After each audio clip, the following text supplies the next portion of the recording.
સ્થાનિક સ્વરાજ્યની ચૂંટણીમાં નર્મદા જિલ્લામાં ભારતીય જનતા પાર્ટીને મળેલી કારમી હારને કારણે હવે સંગઠનમાં હાર માટે જવાબદાર કોણ એને લઈને ચર્ચા તેજ બની છે। ત્યારે ગઈકાલે નર્મદા એપીએમસીના હોલમાં સાંસદ મનસુખ વસાવા અને નાંદોદના ધારાસભ્ય દર્શનાબેનની અધ્યક્ષતામાં મળેલી બેઠકમાં સાંસદ મનસુખ વસાવાએ આકરા તેવર બતાવ્યા છે। પ્રભારી અર્જુન ચૌધરી કઠપુતળી જેવો હા આ પોતાનો વાત કે જિલ્લા પ્રમુખ નીલભાઈ રાવ કોઈ જગ્યાએ જિલ્લા પંચાયતના ઉમેદવારને જીતવા માટે કોઈ સભા કરી છે? 10 વાગે ઉઠે અને ઉઠીને સીધા એસી કાર્યાલયમાં જતું રહેવાનું, આખો દિવસ ત્યારે ફોન પર બધું ટીચિંગ કર્યા કરવાનું બધું, અને કોઈ મહત્વના નિર્ણય લેવા હોય તો અમને તો પૂછો।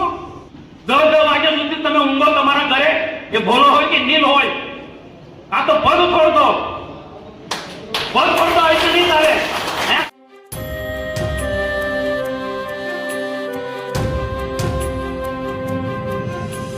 પણ મને એક પણ દિવસ એવું નથી કોઈ પ્રમુખનો ફોન આવ્યો કે મહામંત્રી કે પ્રભારી અર્જુન ચૌધરી કઠપુતળી જેવો હા આ પોતાનો વાત અર્જુન ચૌધરી એટલે કઠપુતળી જેટલું નતા એટલું કામ કરવાવાળો।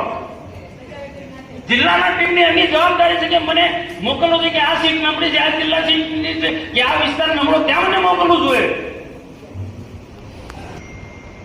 આ બધા ઘણા બધા અને ઉમેદવારો આપી દે તો વાંધો ને ભાજપ અને જીતવા માટે કોઈ નીકળ્યો છે, જિલ્લા પ્રમુખ નીકળે છે કોઈ દિવસ? કોઈ મને બતાવે ફોટો કે જિલ્લા પ્રમુખ નીલભાઈ રાવ કોઈ જગ્યાએ જિલ્લા પંચાયતના ઉમેદવારને જીતવા માટે કોઈ સભા કરી છે? એમના 3 મહામંત્રી છે, તમે બહુ સારો શબ્દ વાપર્યો છે।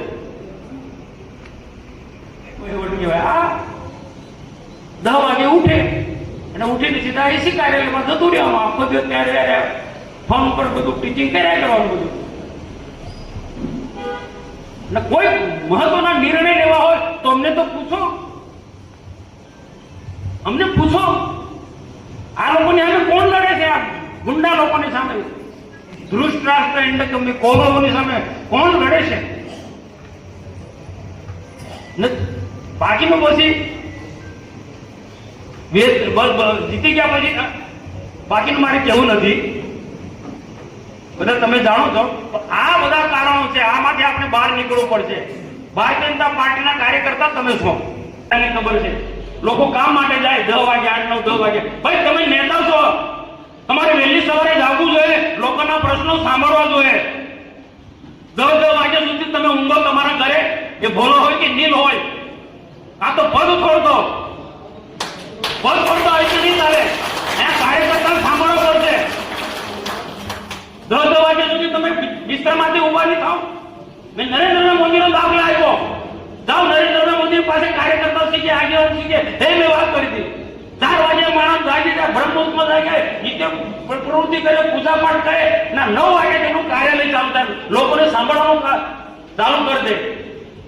ના આ અનેક રાજ્યો ના અનેક સંગઠનના લોકો આ પ્રકારની આપણી કાર્યપદ્ધતિ છે ભારતીય જનતા પાર્ટીના। પેલા લોકોમાં અને આપણા લોકોમાં બહુ ડિફરન્સ છે। 9 વાગે 10 વાગે ઉઠે એ રાક્ષસી વૃત્તિનો માણસ છે। મેં આ વાત ઘણી જગ્યાએ કહું છું। આના 2 રાક્ષસો કે મેં કીધું ને બીજા કોઈ રાક્ષસો હોય, એમાં નીલ હોય કે પછી ભોલો હોય। ભોલાનું હું નામ કીધું પડે જિલ્લા પંચાયતની અહીંયા એક પણ મહામંત્રી કોઈ તાલુકા ની સીટ પર કે જિલ્લાની સીટ પર ઉમેદવાર ને જીતવા માટે નીકળ્યો છે કોઈ મહામંત્રી? કોઈ તો મને ફોટો પડે। આ હારવાના કારણ છે। પ્રમુખ એસી ઓફિસમાં બેસી રહે, મહામંત્રીઓ એસી ઓફિસમાં બેસી રહે, તો કઈ રીતના તાલુકો જિલ્લો જીતવાનો છે ભાઈ? કઈ રીતના જીતવાનું? કે ધારાસભ્ય આવો પ્રકારનો ગુનાહિત કૃત્ય વાળો છે, આટલા ગુના, એ મેં માહિતી આપી છે જિલ્લાના લોકોને। આ જ માહિતી લઈને તમે ગામડે એક બૂથ પર ગયા હોત, તાલુકાના જિલ્લાના સંગઠનના લોકો, તો આ સ્થિતિનું નિર્માણ ના થયું હોત। જવાની જરૂર નથી। મેં કીધું આવતા મુદ્દા લઈને જજો, વિકાસના કામો લઈને જાઓ। તો ચૈત્ર સાથે શું સાંઠ છે એવું મને લાગે જ નહીં। કાઉન્ટર નથી કરી શક્યા, એનું એ પણ એક કારણ છે। જિલ્લા સંગઠનના લોકો અહીંયા ઘનશ્યામભાઈ કાર્ય બનાવી દીધું છે એર કન્ડિશન, એમાંથી બહાર નથી નીકળ્યા. કંચનભાઈ, આ પણ એક કારણ છે. ઉમેદવાર પસંદગીનો કાર્યક્રમ હતો કમલમમાં, બેને સંબોધન કર્યું, નીલભાઈ સંબોધન કર્યું, મેં સંબોધન, બધાએ સંબોધન. અર્જુનભાઈ પ્રભારી છે, મુક્તિ તલવાર વાળો પ્રભારી. હું તો જે મને અનુભવ છે પ્રકાર બોલું ને ભાઈ, તો મને જે અનુભવ થયો તે પ્રકાર હું બોલું. મેં મુક્તિ તલવાર વાળો પ્રભારી અર્જુન, નામ પણ કઈ રીતના અર્જુન પડી ગયું મને ખબર નથી પડતી. એમને સંબોધન કર્યું. પછી નીલભાઈ ઉભા થયા, પૂર્ણ સમાપન થઈ ગયું કે જેને પણ કઈ નાની મોટી તકલીફ હોય તો મને ફોન કરજો, અડધી રાતે ફોન કરજો. હાલો કોઈ ઉમેદવાર તને ફોન થોડો કરે, જે વ્યવસ્થા કરવાની આપણે વ્યવસ્થા કરી દેવાની હોય. મેં તરત જ મેં અર્જુનભાઈને ત્યાં બેઠા હતા બેઠીને બધાને કે આપણે એન્ટી કેબિનનો બે છે, જે પણ વ્યવસ્થા કરવાનો હોય તે કહે. એટલે મેં એ જ વાત કહી હતી ને, એ જ વાત કહી કે ભાઈ આપણી પાસે પૈસા ના આવ્યા હોય તો ઘનશ્યામભાઈ પાછલા વર્ષમાં ઘનશ્યામ દેસાઈ જાડેજા જે કામ કરતા હતા એ બી મિટિંગમાં હતા. એ રીતના વ્યવસ્થા આજ મેં વાત કરી હતી. અને ઉમેદવારો નક્કી થઈ ગયા છે પ્રચારમાં, સામેના આક્રમક તૂટી પડ્યા છે. આપણો ઉમેદવાર નથી નીકળતો પૈસાના કારણે. જે પણ વ્યવસ્થા થાય ગમે તેમ કરીને એને પૈસા આપો. આ લડાઈ કોના લીધે લડ્યો? પાર્ટીના ઉમેદવારોના લીધે લડ્યો, તાલુકાના ઉમેદવાર કે જિલ્લાના ઉમેદવારો. બીજું કશું નથી કે આ જ વાત થઈ, વાર્તાલાપ થઈ. આદિવાસીમાં બંને આદિવાસી બહેનો મારા બહેનો છે, પણ સમાજ ની અંદર આની જે અસર થઈ છે બહુ ગજબની ભયંકર, જે સોશિયલ મીડિયામાં ચાલ્યું છે. પાછળ બધી વાતો કરે છે, મનસુખભાઈ બધી વાતો કરે છે, પણ બે આદિવાસી બહેનો ખરી પણ નોન આદિવાસીને પરણેલી છે. એની સાથે જિલ્લાના પ્રમુખને પણ જોડી દીધું. ખ્યાલ આવ્યો દિનેશભાઈ? તમે જાતિ અંગેના ખોટા પ્રમાણપત્રો માટે લડો છો, જાતિ અંગેના ખોટા આદિવાસીના ખોટા પ્રમાણ માટે તમે લડો છો, પણ તમે તો તમે આને પ્રોત્સાહન આપો છો. તમે આને પ્રોત્સાહન આપો છો. અહીંયા એ સ્થિતિ છે તળી વિસ્તારની અંદર, ગરડેશ્વર વિસ્તારની અંદર. મેં કીધું ભલે તમે સ્વીકારો તો નહીં સ્વીકારો, પણ કંચનભાઈ આપણે વર્ષોથી કામ કરતા છે, દિનેશભાઈ આપણે વર્ષોથી ક્યાંક નાના તળીનું મોટા તળીનું ફેક્ટર છે કે નહીં, ને ભીલ સમાજનો ફેક્ટર છે કે નહીં, નવરુભાઈ છે કે નહીં, એ નથી છે નહીં કરી શક્યા. એમને બુદ્ધિ જ નથી, કઈ અક્કલ નહોતી કે કઈ સીટ પર ભીલ સમાજનો ચાલે, કઈ સીટ પર નાના તળી ચાલે, કઈ સીટ પર મોટો તળી ચાલે, તાલુકા જિલ્લો. એ નહીં. અને આપણે કીધું છે, મેં એમને કીધું છે આ સીટ પર આ ચાલે, આ સીટ પર આ સમાજ ચાલે, આ સીટ પર આ કે ના. અમારું તાલુકાનું સંગઠન હોય, તાલુકાના સંગઠન એકડો આવડતો નથી, તમે તેને ત્યાં બીજું ક્યાં કીધું છે? એને ક્યાં તમે ભરોસો નીકળ્યો કામ લાગ્યો છે. આ મુદ્દો બહુ જોરશોરમાં જે વરસાય છે ભાષણમાં બોલવી, આ મુદ્દો ત્યાં બહુ ચાલ્યો છે. એવી કીધા કે મનસુખભાઈનું અપમાન, સાટપના સાંસદનું અપમાન, આદિવાસીનું અપમાન, આ જ ભાષણમાં ચલાવ્યું છે. સોશિયલ મીડિયામાં આખું જે મૂક્યો છે મુદ્દો, આ બધા મુદ્દાને જિલ્લાએ કાઉન્ટર કરવા જોઈએ, એ કાઉન્ટર નથી કર્યા. જિલ્લાએ જે કાઉન્ટર કરવા જોઈએ એ નથી કર્યા.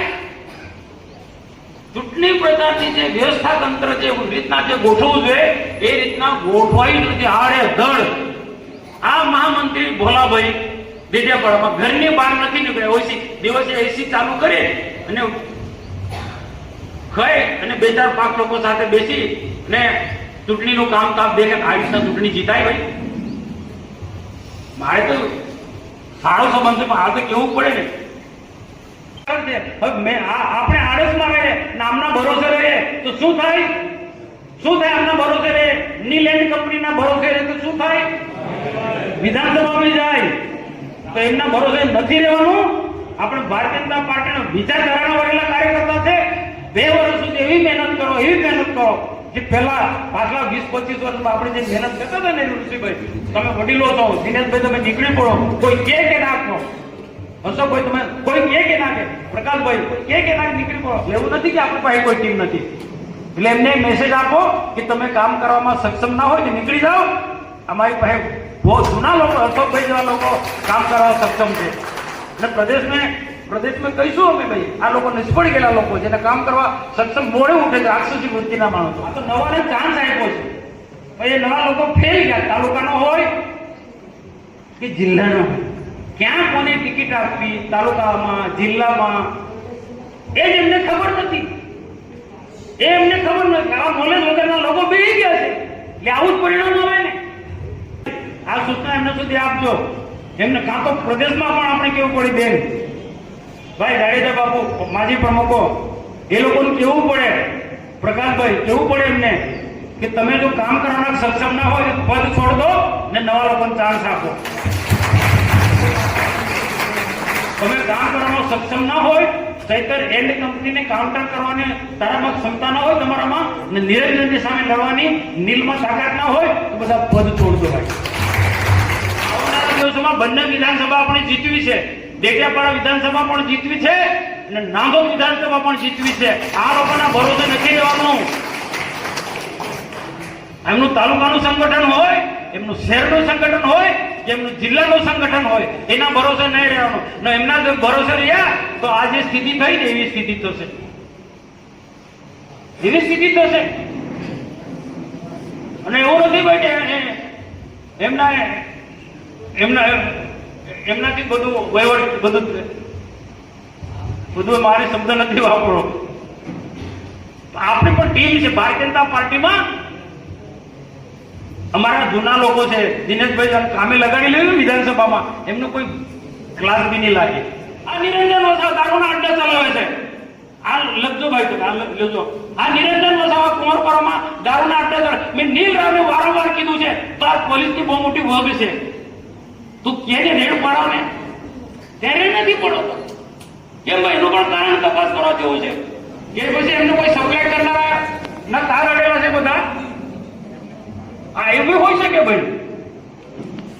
આ અડ્ડાવાળાનો બધું સપ્લાય કોણ કરે છે એ બી કઈ થશે ને. આ બધા તમારે જાણવું જરૂર છે, મને તો ખબર છે. દારૂ જુગારના અડ્ડા ચલાવનારા લોકોએ બેફામ આપણા વિરુદ્ધમાં કામ કર્યું છે. આખા જિલ્લાની અંદર દારૂ જુગારના અડ્ડા ચલાવનારા લોકોએ બેફામ આપણા વિરુદ્ધમાં કામ કર્યું છે, ભાજપ વિરુદ્ધમાં કામ કર્યું છે. જાઓ ભરૂચ વિસ્તારની અંદર કોઈ પણ અડ્ડાવાળો, દારૂ જુગારનો અડ્ડાવાળો કોઈ હિંમત તો કરે કે ભાજપનું કામ વિરુદ્ધમાં કામ કરે હોય, તપાસ કરો. આનું નામ ના આપણા લોકોએ શું વિરોધ ના કર્યો, શું સોશિયલ મીડિયામાં જવાબ આપ્યો છે નીલ એન્ડ કંપનીએ સંજયને બચાવવા માટે. અપપ્રચાર, વર્ષા જેવાના જે ભાષણો એ ચલાવ્યા, એને કાઉન્ટર જિલ્લાએ કરવું જોઈએ. સોશિયલ મીડિયામાં મારું સોશિયલ મીડિયાનો અહીંયા કાર્યાલયમાં ચાલતો તે બંધ કરી દીધું, તે બી બંધ કરી દીધું. હા, એવો બંધ કરી દીધું નીલ રાવે. એની માનસિકતા તો જુઓ તમે. સંજય જેવો બોલવું પડે. ભલે હારી ગયો, હાર્યો નથી. સંજય કે સંજય તાકાત વાળો માણસ છે, એને હરાવવામાં આવ્યો છે, પણ એને આખી અભિમન્યુ જેવી દશા થઈ. એને આખા પેલા કોરો તૂટી પડ્યા, આખા કોરો તૂટી પડ્યા. પેલા પાંડવો કેટલાક જોતા રહ્યા, નીલ જેવા પાંડવો જોતા રહ્યા. અરે બોલો, એસી ઘરમાંથી નીકળ્યા નથી. એને જીતવા માટે નીકળવું તો હતું ને ભાઈ, સંજયને જીતવા માટે. વિધાનસભામાં હારી ગયું, હવે પછી લડશે તે ક્યાંક દશા થવાની. કોણ નીકળવાનું તારા માટે? બાપુ હું ખોટું કહું છું? તમે 80 ઘરની અંદર નીકળતા નથી. તમારો સમય આવશે ત્યારે તમને કોણ જીતવા માટે નીકળવાનું છે? આ નીકળવાનો છે સંજય. હું શંકરભાઈને અભિનંદન આપું છું, એટલો લડ્યો છે સંજયની હાથે. અને જે વ્યૂહરચના કરી છે તમે સોશિયલ મીડિયામાં તમે જુઓ, મારાથી બોલાય. આમ તો ઘણા બધા મુદ્દા છે, પણ બાકીનો બધા લોકોએ કીધું, તમારા સૂત્રોને તમે કીધા છે, બધું ધ્યાનમાં રાખીશું. આ મીટિંગ એમને નીચે પાડવા માટે કે એમને ખોટી રીતના ચિતરવા માટે મીટિંગ નથી. જે સત્ય વાત છે એ તમને વાકેફ કર્યા છે, અને જિલ્લામાં આ ખોટા લોકો ઘૂસી ગયા છે. જુઠ્ઠું બોલી ને ખોટો અપપ્રચાર કરીને આજે ઘૂસી ગયા છે. એ લોકોને ભવિષ્યમાં આના કરતા વધુ હાવી ના થાય. આવનારી વિધાનસભા 2 વર્ષમાં આ 2 વર્ષ કેમ કરી નીકળી જશે કોઈ ખબર નથી. તાલુકા પંચાયત ભલે એમનો બન્યો હોય તો બધી જગ્યાએ, જિલ્લા પંચાયત ભલે એમની બને હશે, પણ કોઈ ચિંતા કરવાની જરૂર. અમે બેઠા છીએ, અમે બેન બેઠા છીએ. જિલ્લાની મીટિંગમાં આવીને પહોંચી વળીશું.